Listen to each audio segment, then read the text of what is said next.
everyone. So today we are going to continue our lecture series on PāRAMī, which we have been doing for some time now.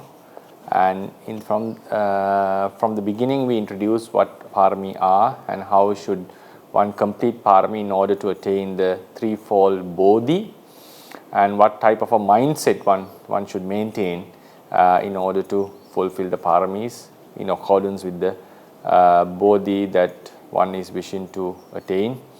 And then we moved on to Dana PāRAMī. So today we are going to talk about something new about Dana PāRAMī. Today we are going to talk about the objects that are being offered in donations. So Dana becomes manifold based on the object that is being offered. Mainly it is threefold. If someone offers requisites, such donation is called Āmisa Dana. Āmisa Dana. Then if someone gives Abhaya, Abhaya is security or life, that's called Abhaya Dana. Then if someone gives teachings, offer teachings that teach Dhamma, it's called Dhamma Dana. So this is the main three classification of Dana based on the thing that is being offered. Yeah, then we have another twofold. Dana is again twofold based on the thing that is being offered. Actually it's Āmisa Dana we are talking now. Now we'll focus on Āmisa Dana only. People can offer requisites that are external, that are not connected to their life, not connected to their bodies. And then also they can offer body parts which are called Ajjattika Dana. So first one is called Bahira Dana, Bahira, the things that are external, and Ajjattika, things that are internal, that are considered as parts of myself, such as body parts and the entire life. Bahira Dana involves donating things such as clothes, money, dwellings, food, beverages, and even it goes to the extent of offering a kingdom by the king who owns the kingdom, and also donating the wife and children. So this covers the entire range, almost the entire range of Āmisa Dana. Whatever that is external, that is not a part of yourself, is called Bahira Dana. Ajjattika Dana involves donating body parts such as eyes, ears, nose, flesh, blood, sometimes even the head, and also the entire body as a food or some other as a benefit for someone else. And the next type of Ajjattika Dana is becoming a slave of another person. So these are the Ajjattika Danas. And then Dana is again fourfold according to Vinaya, tenfold according to Suttanta, and sixfold according to Abhidhamma. Sorry, can you repeat that? Fourfold according to Vinaya, sixfold according to tenfold according to Suttanta, and sixfold according to Abhidhamma. According to Vinaya, offering 4 requisites to monks: robes, food, dwelling, senasana, and medicine. These are the fourfold Vinaya Danas we call. Then according to Suttanta, we have 10 types of Danas: offering Anna Pana, offering food, offering juices like beverages, Anna Pana, Vattha. Vattha is offering clothes, Seyya. Seyya is offering furniture, chairs and beds. Avasata, offering dwellings. Mala, offering garlands. Vilepana, offering cosmetics. These are the 7. Then, first these are the 7 out of 10. Then Gandha. Gandha is the aroma, good smell. Then we have Yana, vehicles and also slippers. Then Padipeya, that is lights, like lamps and the lights. So these are the 10 types of dana according to Suttanta. Then we have Abhidhamma Rupa Dana, that is offering good color, colorful things. Saddha Dana, offering pleasant sounds, music. Gandha Dana, offering good smell. Rasa Dana, offering taste by making delicious food and offering them. Pottabha Dana, offering things that have pleasant contact, touch, that are very pleasant to the body. Dhammadana in that sense is offering anything other than what belongs to the first 5 categories. So how should one contemplate while offering these types of things? Now first we will focus on Bahira and Ajjata, offering external thing and offering internal things. We will try to get some insights about these offerings. We'll talk about them based on the Dana Parami of a Mahabodhisattva, because that is the highest form of Dana Parami, which includes like offering anything that is possible to be offered, and then we'll be able to understand how we should perform dana in order to fulfill our range of paramis. The practice of dana parami done by a Mahabodhisattva is one of the greatest activities done by a human being. It ranges for eons, starting from the day he got the first proclamation in front of a Buddha till the moment he attained Buddhahood.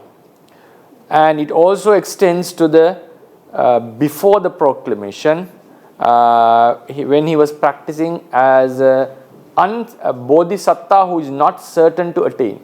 After he becomes certain in front of a Buddha, then we call him Niyata Bodhisattva. Niyata Bodhisattva is one who is destined to be a Buddha one day. Aniyata Bodhisattva is the before the proclamation. So during this entire period, he has been fulfilling paramis, giving dana like no one else in the world. Only he can be matched, compared with another person, another bodhisattva, another person who is inclined to become a Samma Sambuddha.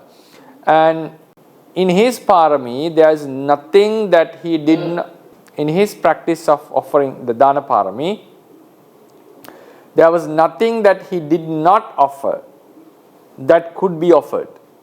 So he is a person who gives everything that is possible to be offered, and that is one of the greatest activities we can call labors of a human being, and this extends for eons, number of eons, uncountable number of eons, and he has been doing this continuously till he comes to the attainment of Samma Sambuddhahood. So we'll try to analyze this, what type of a mindset he has and how he fulfills his dana parami and how difficult it is to fulfill this parami.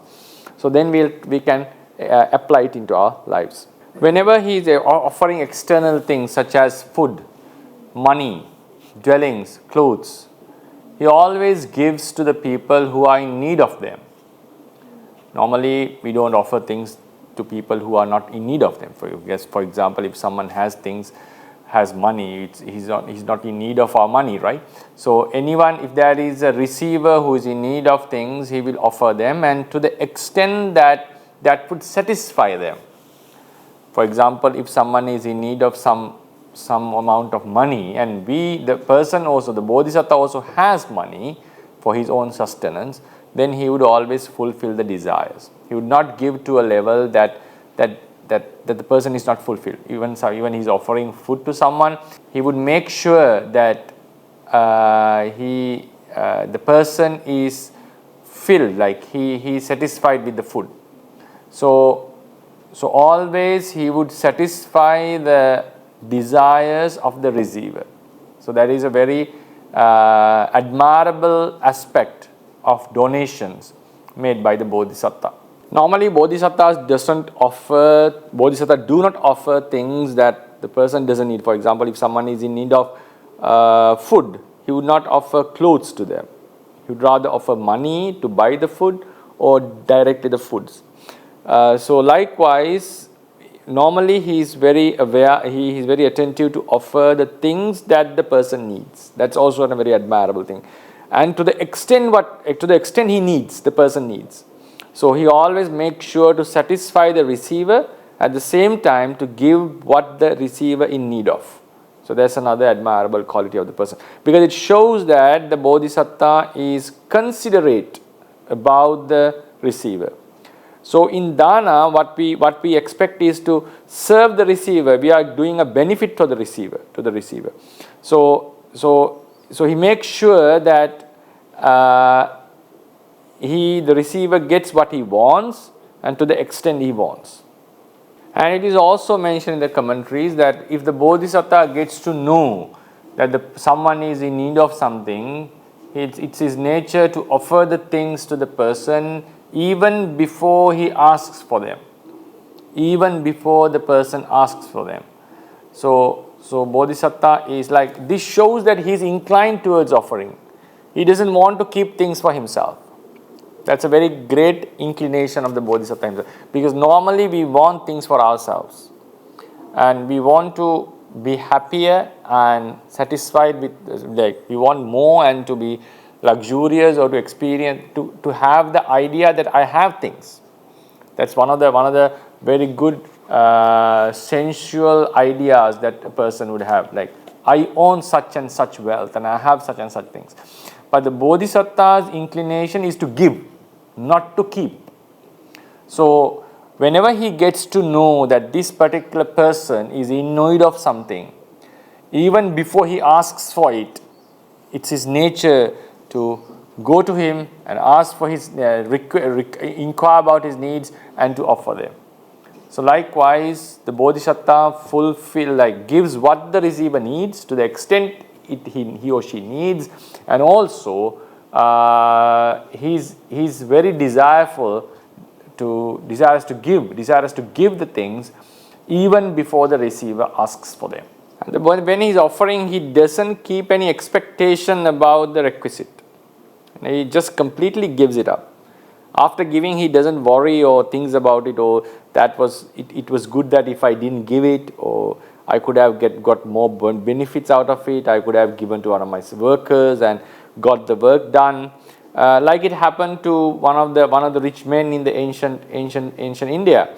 Once a rich man, a Pacceka Buddha approached a rich man's house, and he happily offered him a plate of rice, a full curry, a full meal. And having received it, the Pacceka Buddha went back. After some time, this person had a thought that was a waste. My offering was a waste. If I had given it to one of my slaves, he would have eaten and worked for me. That would have earned me something. So then he regretted about offering that. Though he accumulated a great merit by offering to a Pacceka Buddha, since he regretted later, he had the wealth and the luxuries he obtained by his dana, he was unable to enjoy them very well. That was one of the defects. So while he was offering, he didn't have such a thought, but later he regretted. So it shows that, it indicates that the attachment was not fully given up. So sometimes we do give up things, we do give up people, but if the attachment was not fully eradicated or removed, or if attachment was not fully overcome, later on we tend to regret about our decision. So Bodhisattvas make sure that they don't leave any trace of attachment towards what they offer. So then they can actually be happy about their donations. And also the receiver. Think about the receivers from the receiver's side. For example, if you receive a gift from someone, and if you happen to know that the one who offered is regretting about offering it, then we would also feel very guilty or not pleasant about using that thing. Because then you will feel that he or she is regretting about doing it. So the receiver also feels very bad when someone says, I regret about giving it to you or offering it to you, or he gets to know that he or she is regretting, then the receiver also feels something bad about it. So for the both sides, this is very uncomfortable. So the Bodhisattva make it sure that when he offers or gives something to someone, he doesn't regret about it. So he gives it up, gives it up without leaving any trace of attachment. That is also a very very good, admirable quality about the donation of a Bodhisattva. So whenever he offers something to someone, he makes sure that the offering is not harmful to the receiver. That's another thing. Like he's very wise about, he considerates about this. So what could this leads towards? So is it very harmful to the person? For example, offering drinks, offering weapons to a child. So he's always considerate that what would be the effects of this offering to this person. What would he get by receiving this? So he makes sure that he doesn't offer anything that would harm the receiver. Maybe the receiver's sila, receiver's good qualities, his health, and his social relationships. So he makes sure that no harm would befall the receiver by his offering of making of his duties donation. That's another admirable quality, because it shows that he is considerate about the receiver. He's not just giving the things to fulfill parami. In order to become a real dana, the donor has to considerate about the receiver. That's very important. He's not just giving to fulfill his perfections.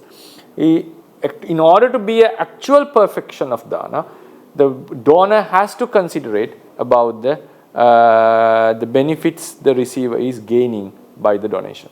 Another admirable quality is that he makes sure by his donation, the people who are related to his life are not hurt or not affected by it.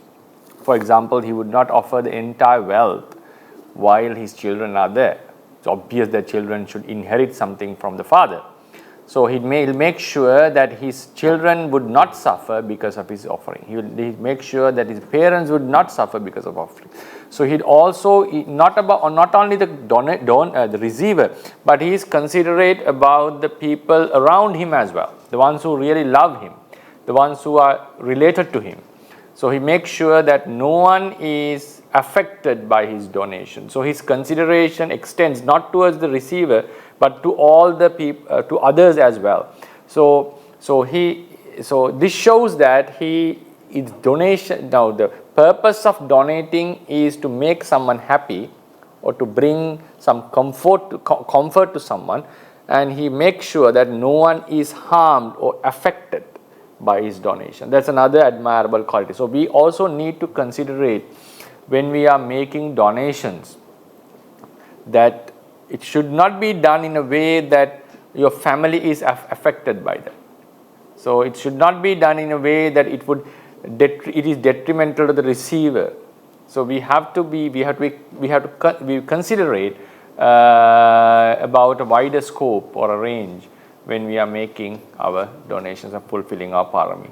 Then another good aspect of his dana is, now sometimes we promise some people to offer certain things, like some valuable things, and when we are offering, we are giving something less valuable. This is not something admirable. If you have promised to offer something, some amount of money or something valuable, then we make sure that we keep our word. We pick our promise. But for example, if someone faces an economic crisis and he's actually unable to offer the things as he promised, then it's not an issue. It's not a fault of the donor because he's unable to do that. But if someone promised and later on, due to greed, if we lessen the amount that we are supposed to offer, or which we promised to offer, which is not an admirable, because the receiver would have expectations. When we say that we are going to offer such a thing, person would have an expectation for sure.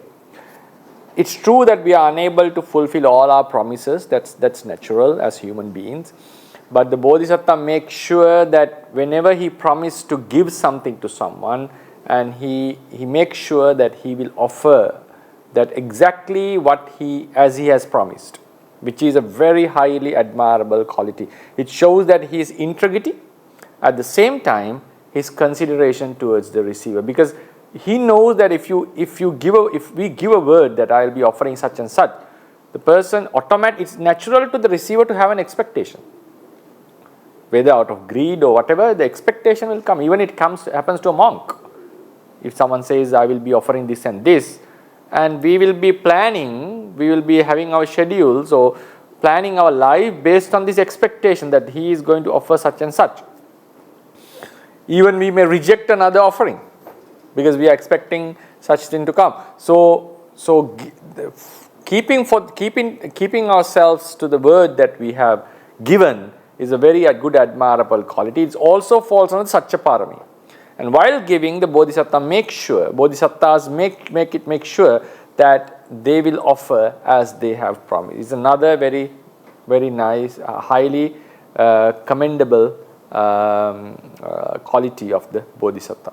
Then, whatever the expectation through the donation, sometimes people offer to become famous, to gain, to obtain a certain gain, to get some benefits of from the society or from the receiver himself. So we may have some certain agendas, hidden agendas behind giving something to someone, which is not a very admirable quality. So bodhisattvas do not have such agendas behind their offering. So their only expectation is the omniscience, to become a Samma Sambuddha, to get the Sabbanyuta Jnana, and to liberate the beings from the cycle of rebirth. That's their main intention and objective. So they make sure that all donation is aligned to this objective in almost every life. There can be lives that the bodhisattvas may have wished for something else because it's natural for every being to wish for pleasures. But in most of the lives, in most of the occasions, they make sure that their donations are directed towards the Samma Sambuddhahood. So that's their wish. So this having a wish to become a Samma Sambuddha is not an agenda, because it's something like whenever you give something to someone, you are accumulating a good merit. That's natural. So out of the merit that you earn, you make a wish that may this merit be a supportive factor to be such and such person in future. That's not harming the person. That's not doing even the receiver would not feel anything bad. But for example, now we get to know that someone has offered us something, but his intention was to get the votes in the election or to become famous in the society. So he had a different intention of offering this. So then we would feel like we were not we would feel something strange. The receiver would feel something strange because it was not his intention was not to serve the receiver. It was not given entirely out of loving kindness. So if you think from the receiver's perspective, you will feel there is something missing, and you cannot really admire that, and you cannot really enjoy the offering. So you will still have the gratitude towards the donor, but we know that there's something was wrong in it.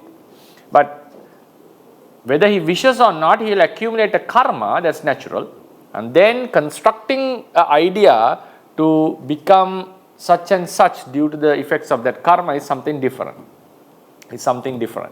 So bodhisattvas do not have hidden agendas behind their donations.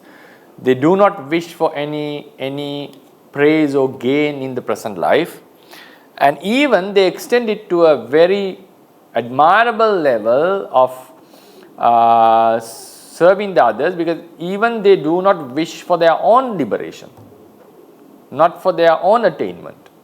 What they wish is the omniscience, so they will be able to understand the entire phenomenon of the existence, cause and effects, and what is the path towards liberation, nibbana, and he'll be able to preach this to the entire world. So many beings would get out of this round of rebirth. So he gives donations without expectations or without any hidden agendas, only with the aim of attaining Samma Sambuddhahood.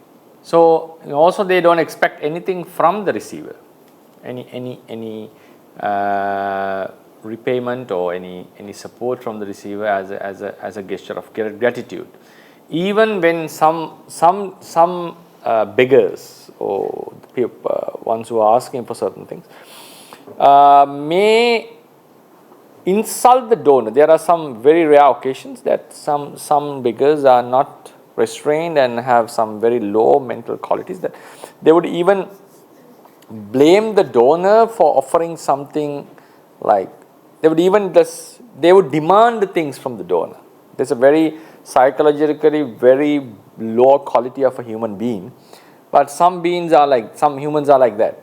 So even if the Bodhisattva meets such a person, he would make sure that he thinks like this is a person who has come to serve me, because only when he's asking for things I'm able to give him, and that is the way to fulfill my paramis and to become a Samma Sambuddha. And one day I will be also, because I'll also be able to liberate this being or show him the path towards the liberation, because he knows that person is doing so due to the influence of defilement. Even we can come into that status if we let our defilements to control us. That's possible. Even Mahamoggallana, who was fulfilling his paramis and close to his attainment, killed his parents in a past life, and we know what happened to him in the last moments of his samsara. And he was the Mara of the first Buddha of this eon, Kakusanda Buddha.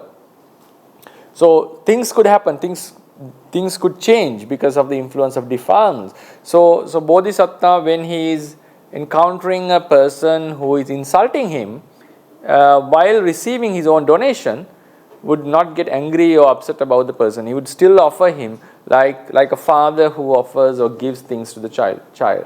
So that is a very highly admirable quality for Bodhisattva. So he would make sure that the receiver is not hurt by any means due to his donations, not even psychological or mentally.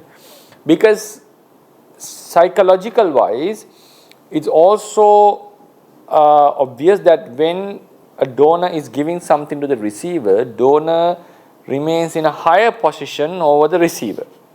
Because the donor is giving the thing, because he has the right not to give if he wants, and the receiver is depending on the donor. So psychologically, the one who offers is in a higher position over the ones who receive. So it is very easy for the receiver, the donor, to demand things and to show his capacity, dominance over the receiver.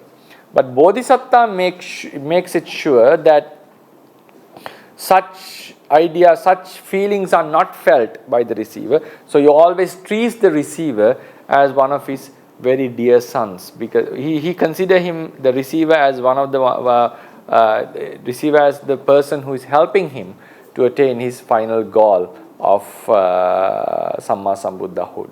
So it's all these aspects show that the Bodhisattva's main concern is the Buddhahood, the long-term concern is the Buddhahood, but the short-term concern is to make sure the receiver gets the best out of his donation. So he's providing him materially, at the same time he makes sure that the person is not hurt by any means due to his donation. So it's a very, very, very admirable quality of the Bodhisattva. So we should take this example when we are offering even the slightest things to someone. So we make sure we should make it sure that we are not harming or insulting the person, or even through a gesture, that we don't make them feel like you are inferior and you are getting something from us. So always you have to be kind to the beggar who is receiving from the other end. Then when the Mahabodhisattva feels that he is having a lot of attachments towards something that he possesses, and if he feels that the attachment is growing, he is very much attached to something, then he feels like it's not good. It's not good to let this attachment grow. So it says, it is mentioned in books that he searches for people who are in need of them, such things.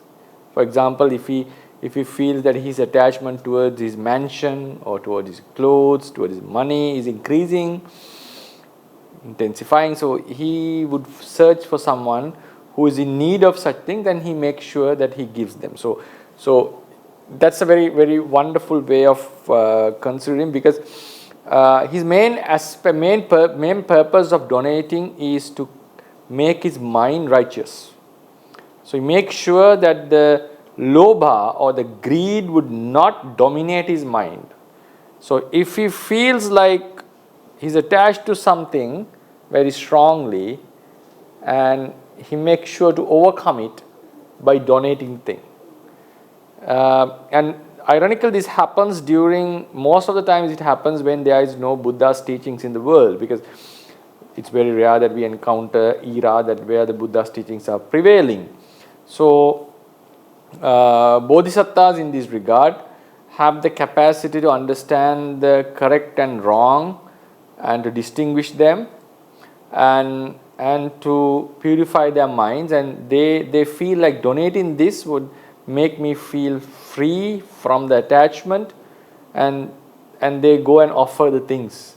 Like it's not that someone has come to ask this from him. So he feels like I'm too much attached to this thing and it's growing and this is hurting me, or this destroys my peacefulness in the mind. So he searches for someone who is in need of that and offers this. This is a very highly admirable quality which shows that he is someone who is special than us. So normally we would be ready to offer things only when someone is asking for that.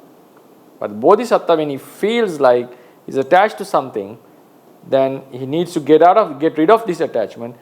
He searches for someone who is in need of it and offers this. So when he has he has enough wealth, he gives the receiver whatever he wants, like to the extent that would satisfy the receiver. If he has something less, he would give according to his capacity. And there are some occasions that when the bodhisattva had something very little, like he was, when he was the recluse Akitti, he had only few leaves for his meal. So when the beggar came, so when a Brahmin came asking for food, he just gave everything, all the leaves that he had, and he remained hungry without eating the food, having any food for that day. So that kind of sacrifices he makes in his fulfillment of PāRAMī. So it depends on the situation. Sometimes he may give things that to satisfy the receiver as he wants, because he has the wealth. Normally he's a rich person in samsara because of his more continuous frequent donations. And then if in case if he has less money, because that's possible in samsara when we are wandering here and there, so he may give according to the in proportionate to the amount that he has.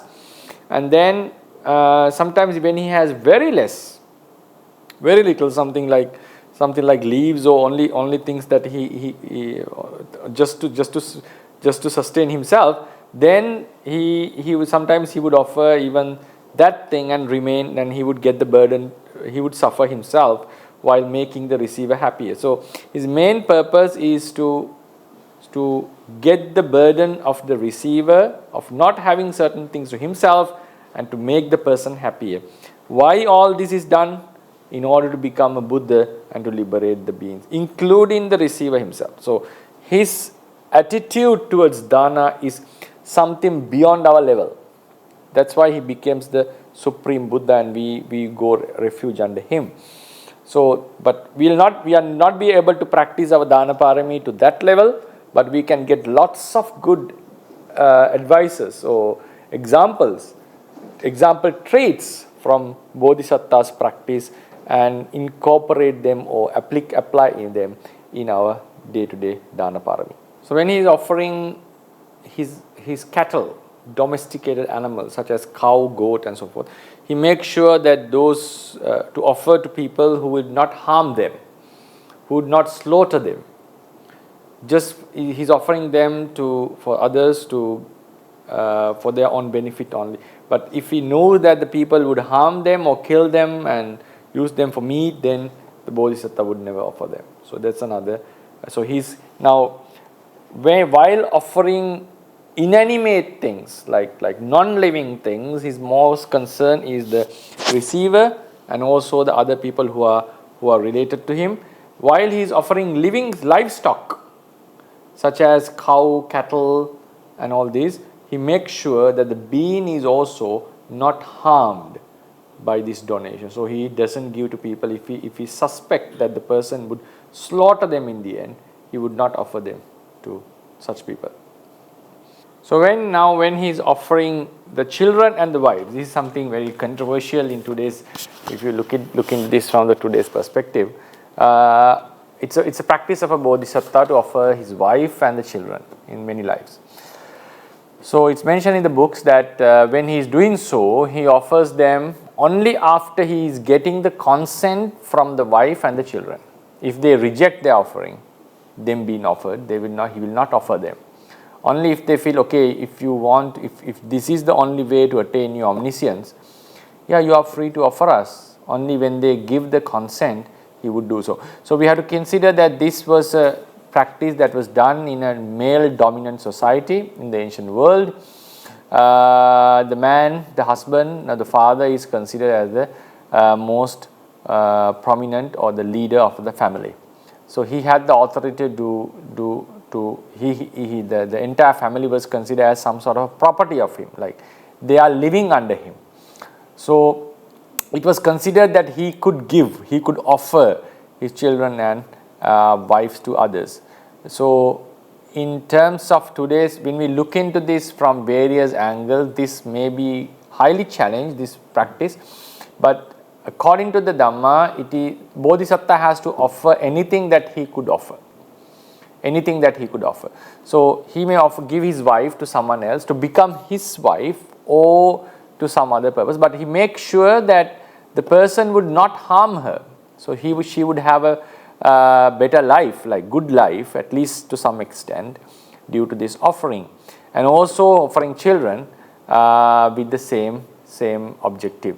But it may happen that the person, the receiver, may cheat the bodhisattva and later on do like harsh things to the children and the family and the wife. Then the bodhisattva doesn't have any control over it, because according to the righteous custom of offering, after the donation is done, the gift belongs to the receiver. The donor has no right over the donation, so he cannot have any manipulation about the donation, or he cannot control it. He cannot demand how to use this. So therefore, it has been a practice of every bodhisattva to offer the wife and the children. Only when they give the consent, okay, you can offer us now. So because of this practice, like asking the consent from the wife and the children, it's very important for a bodhisattva to have a wife who agrees with this custom, and children who agrees with this custom. So if the wife says no, wife is because it shows that both of them, wife and the children, are also following his path.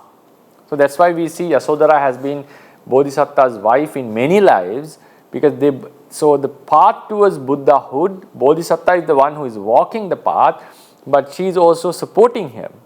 The greatest support that she would make is like letting her to be offered to someone else, because this is not a wife would never agree with the husband, because another thing to consider is the Bodhisattva is a very attractive person, and the wife would surely love him more than anyone else, and he is being admired by the entire society. Now that's the character of a Bodhisattva. He is a very good person, has a lot of admirable qualities, and he's a generous being, and he looks very attractive physically because of his PΑRAMީs. So surely the wife would be highly attached to the Bodhisattva.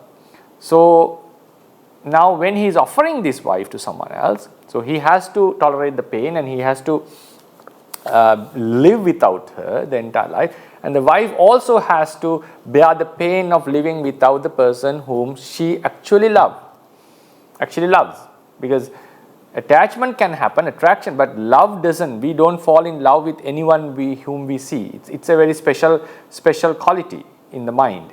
It is an unwholesome quality in terms of Abhidhamma, but it doesn't happen to everyone. So there's a very special spark called love. So Bodhisattva's wife is highly attached to this person, but still she has to give the consent to the Bodhisattva to offer herself to someone else. So that's why it's very important for him to have such a wife. And our Bodhisattva had Yasodhara in this sense. At the same time, the children would never like to be apart from the parents. So in today's context, if they are under 18, we would not even consider their consent as something legitimate. But according to the ancient practices and the Bodhisattva's practice, if the children would say, even they are at a very young age, even they say, if you want to offer us, yes, you are very welcome to offer. Then the Bodhisattva could do that. So this is a very difficult practice, which is unique to the Bodhisattvas. I don't know, I haven't seen, like, I don't think the Savakas would need to practice this kind of practice. Not sure about the two chief disciples, the foremost Savakas. I cannot give a guarantee on this, but normally other Savakas are not necessary to practice this custom. It's a very painful, very hard type of a dana to offer, but the Bodhisattva does it, and he makes sure that he offers them to someone who doesn't torture them and treat them well. He makes sure that he offers them to someone who treats them well, and only after when he gets the consent from the children and the spouse. So whenever he is offering the kingdom, which is also a very hard thing to offer, because kingdom is the ultimate power that you have. So when you own a kingdom, it means becoming a king. The kingdom is the king's property according to dictatorship, and he's giving it to someone else. So normally we know that how attractive the power is. Beings do all the corrupt, like all the bad stuff in order to come into power, and you to remain in power. I think anyone would know this, like how much power can corrupt a person. So when the Bodhisattva, and in kingship is the ultimate power that you can have over a kingdom. Like king is a dictator. He's the sole ruler of the country. So it's not like being a president or a prime minister in a democratic country. So when the Bodhisattva sits on the throne as the king, there are many occasions that he donated his kingdom to others. He offered it to others. So and also he makes sure that whenever he is offering it, the receiver, the new king, would not torture the citizens. If he is confident that this person can righteously control the country and he has the capability or capacity to rule the country, only then he would offer this kingdom to him. So, but it is a very, very hard thing to offer. So the kingship, because we know sometimes sons kill father to become the king. Sometimes they kill parents. Fathers king sons to remain in the throne. So power is something which is very attractive, and people do various strange stuff in order to come into power and to remain in the power. But this great man, the Bodhisattva, when he is having that power, he sometimes offers it to others. And it has been in numerous occasions that he offered the kingship or kingdom to others. And he makes sure that when he is offering this kingdom, because it encompasses a huge amount of people, the entire citizens, so he makes sure that he is offering it to someone who can control or rule the country righteously without harming the others, harming the citizens. Then finally, when he is offering his body parts, he makes sure that they are offered to someone who is actually in need of them. He doesn't offer it to people who are not in need of them, because it's a waste of thing, because it's something very precious to yourself. Even Bodhisattva needs them in order to live, because unless you live, you are not able to fulfill PāRAMī unless you live. So he makes sure that he gives them only to the people who are in need of them and who can get use out of it. Maybe they would need it to quench their thirst or subdue their hunger, but still it's a use for the receiver. If they can implant the organs like the eyes and all these, then he would still offer them. So likewise, even it says that he offers the heart to someone who is in need of them, maybe as a food, but in these days it can be implanted into someone. So there's if someone is in need of any body part, that's the nature of a bodhisattva to offer. Sometimes he offers hands, legs to beings who are in need of flesh and all, or maybe to implant them into others' bodies. So this is a very difficult donation to be made, because sometimes one may feel like offering children and spouse is also something very difficult. Yes, because it's related to our emotions, but offering body parts is something far beyond difficult than that, because we have to live with the body that after without this body part that is being offered. So spouse or children, even they are with us, emotionally we are bound to them, we may miss them, but it's our life. We are not going to live with them all the 24 hours, 335 days with them, even they are with us. But you have to live with the body the entire life, right? As long as you live with, that's the body that you are going to possess. So if some parts are missing, that is going to affect the entire life of the person. So offering body parts is far more difficult than offering something external. So bodhisattvas do it, but they make sure that they don't offer it to someone who is coming to harm them. They make sure that if someone is asking body parts out of insanity or out of mere foolishness, no, he would not give them. Only he feels that the person is in need of them, then only he would offer the body parts. So he's also wise in that. He makes sure that because he knows he's losing something very valuable to himself, because he could fulfill some other paramis if he had the body parts. Easily he could have supported others, helped others and so forth. So therefore he makes sure that the body part will be taken benefits of, then and he doesn't offer them to people who actually are not in need of them.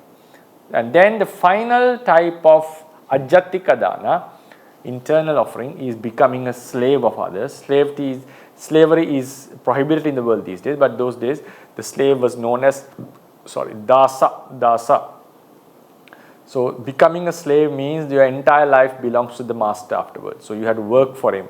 So you cannot demand for wages and so forth, because being a slave is not being an employee. It's completely different.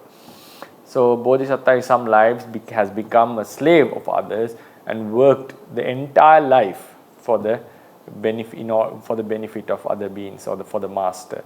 So these are the two types of internal offerings the bodhisattva makes. I'll elaborate that much larger in our future topics, because these donations of internal organs and sacrificing yourself to become a slave of someone else is far beyond the range of a normal being. So we need to elaborate it more, and also it shows the greatness of a bodhisattva. So this would be the top discussion, because the time is elapsing, because I also have to give a Dhamma talk in another 1 hour. So we'll go to the Q&A session after this. So the talk was about the few types of donations based on the objects that are offered, the things that are offered. So we talked about the external and internal offerings in Ajjatika and Bahira. So next day I'll go into talk about the 4 types of offering based on Vinaya, 10 types of offerings based on Suttanta, and 6 types of offering based on Abhidhamma. So today we conclude this talk with this. Wadami Bhante, my name is PÆRAMީ, and I will guide the Q&A session. Right now, actually, there is 4 questions. The first one, from Nolene, Wadami Bhante, the Bodhisattva will always consider the receiver attitude towards the Dharma, making sure that the receiver will take care of it. But when the Bodhisattva gives his wife and children to the Brahmana Jatila, he knows that the Brahmana will abuse them. What is Bhante perspective towards this? Anumodami Bhante. Yeah, thank you for your question. It's normally the bodhisattvas, it is mentioned in the books that he would not give them to someone who would torture them or abuse them. The Vesantara story, as I remember, the Jujaka was very nice to the bodhisattva and he talked with him very nicely. They had a cordial discussion with him, and also he made sure that and also he made a price that if someone wants to save them means buy them, they have to pay this and this amount to the Jujaka. So I am unable to give a exact answer for this, because one can argue that the bodhisattva, being such a wise person, would have easily guessed the Jujaka's character. I don't know whether he was able to do that or he did that on that occasion, because he was not a Buddha by then, he was a bodhisattva, though it was his last life as a human being before being Siddhartha. So according to the story, Jujaka came and asked, like he pleasantly talked with him, and he said that I am old and my wife is old, so we need someone to help us. So he never requested that I'm going to treat them this and this. So maybe the bodhisattva had a consideration that they would treat them well.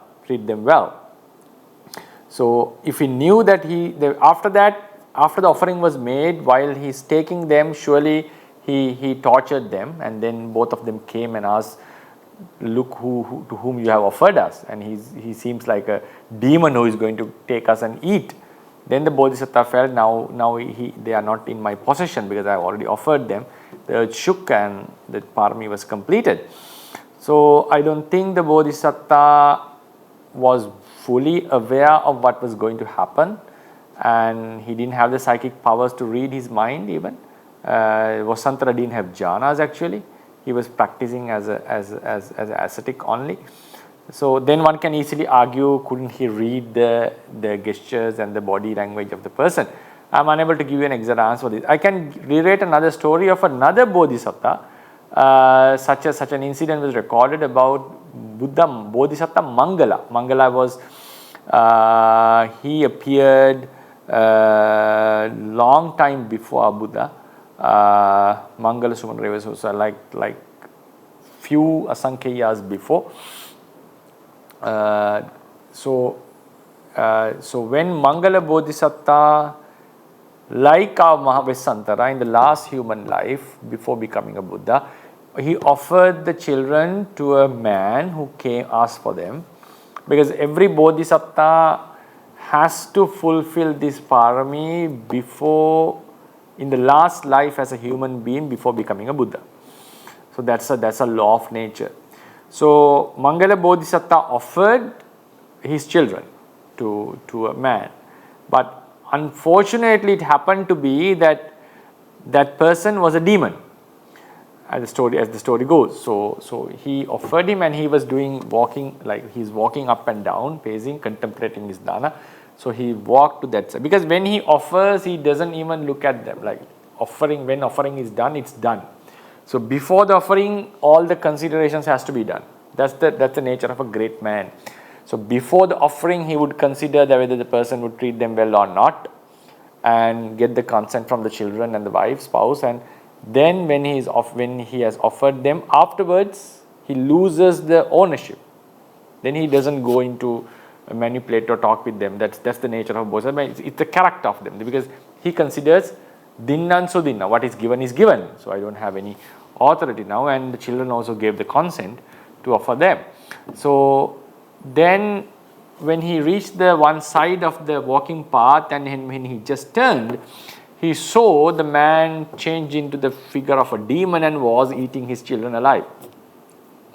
That was a very heartbreaking moment to any father, but the commentary says, the Bodhisattva didn't have the slightest thought or anger towards the demon that this person cheated me because he thought it's a human. He didn't know that this was a demon. If he knew he was a demon, he would never give it, because it's amount to killing, right? Because you can offer someone to someone who is going to kill them.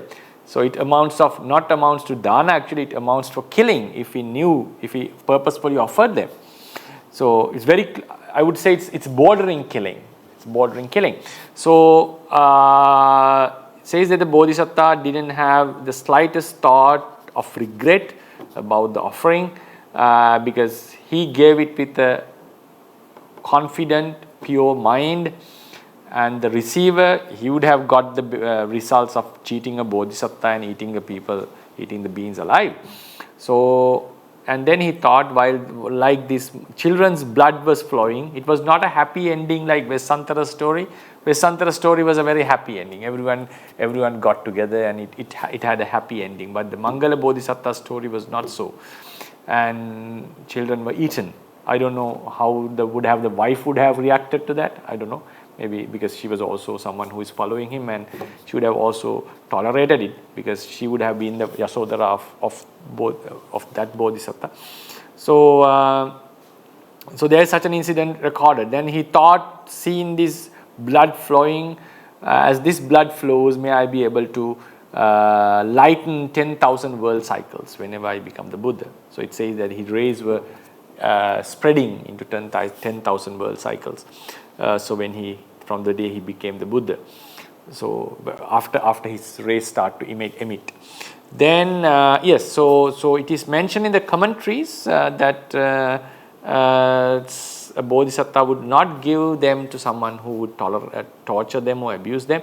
But the Vesantara story, one can easily argue that Bodhisattva would have guessed it, but as the story goes, to my memory, Jujaka came to him and talked very nicely, very pleasantly, and he showed his inability to live alone because of his oldness, and the wife's inability to, both of them were very old, so we need some help from someone, so please offer your children.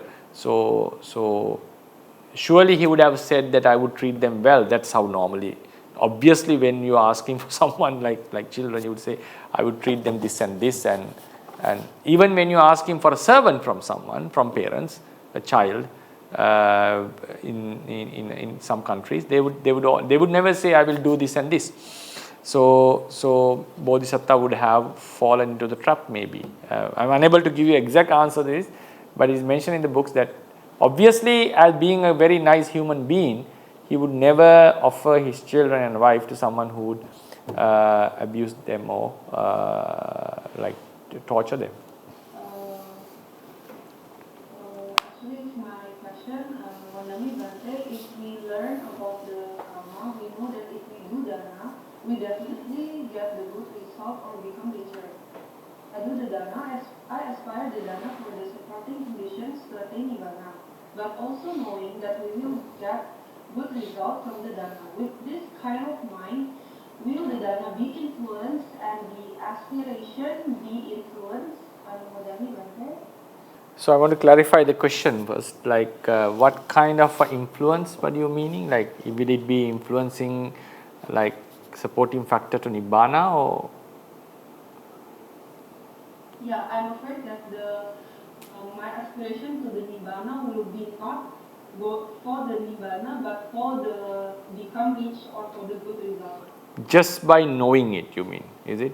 Yeah, just by knowing that we know the karma and the vipaka, we know about the dana, but while we do the dana, also aspire like nibbana pacaya or forward. So that's what my mind was. For example, if you are going from, for example, this place to this place, if there is a city in between, while you are going to this city, you know that you are going to pass this city, right? So it's obvious that if you are traveling from here to here, so you have to pass here. So that knowledge is not going to hinder your journey to this place. But if you are aspiring only to reach here, yes, then you are not going to reach there. So when someone is making donations, if he is aspiring to attain the nibbana, surely even though he will be getting worldly benefits out of dana, he will surely attain this. So there are instances like some would aspire, I want to be this and also this. I want to first go and spend some time here and to attain here. So even that would also suffice as a parami. But the highest form of parami is if only someone just aspires for the nibbana.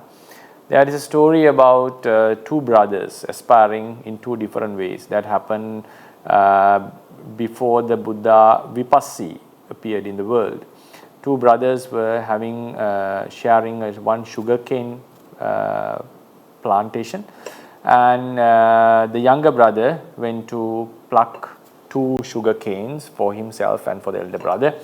So when he cut them and he brought, while he was coming, he met a Pacceka Buddha.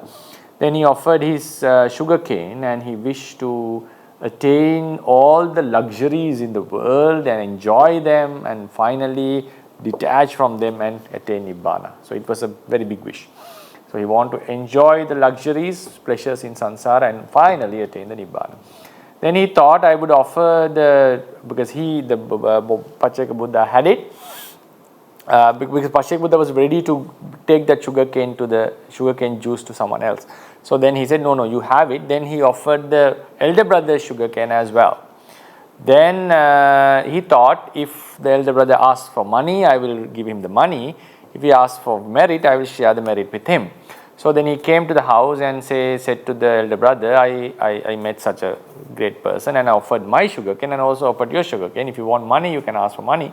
If you want the merit, you can ask for merit. Then he said, no, I just want the merit. And he wished, by this merit, may I be able to attain the liberation that recluse or Pacceka Buddha had attained. He didn't wish for any sensual pleasures. Then the story goes that both of them were born in the kingdom of Hansavati when the Vichvipassi Buddha appeared. And due to his direct aspiration to become an arahant and end the suffering, the elder brother was able to listen to the Dhamma talk. Both listened to the Dhamma talks of the Buddha. The elder brother was able to renounce the household life and become a monk and attain arahantship and ended the samsara. The younger brother, due to his strong attachment to sensual, because he aspired to enjoy the sensual pleasures, that became a strong condition for him to stick to the sensual pleasure, and he could not give up the household life, and he remained as a layperson. And this, he was unable to get liberated in 7 Buddha sasanas from Vipassi till our Gautam Buddha.